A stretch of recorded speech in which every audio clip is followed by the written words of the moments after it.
2000க்கும் மேற்பட்ட பேனர்கள் வந்து அங்கங்கே வைக்கப்பட்டிருக்காங்க. அந்த பேனர்கள்ல வந்து நிறைய பேனர் வந்து கிழிஞ்சிருக்கு. அதையும் நம்ம பார்த்துக்கிட்டே போவோம் பயணத்துல. வாங்க.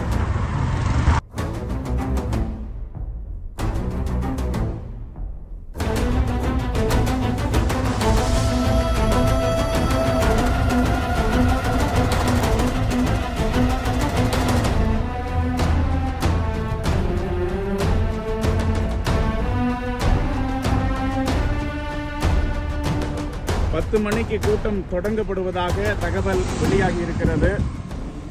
பிப்ரவரி 26ஆம் நாள் தமிழக வெற்றி கழகத்தோட 2ஆம் ஆண்டு துவக்க விழா கோலாகலமாக விஜய் வந்து முன்னெடுத்திருக்கிறார். இன்னும் வந்து பல விஷயங்களை நம்ம உள்ள போயிட்டு பார்க்க போறோம்.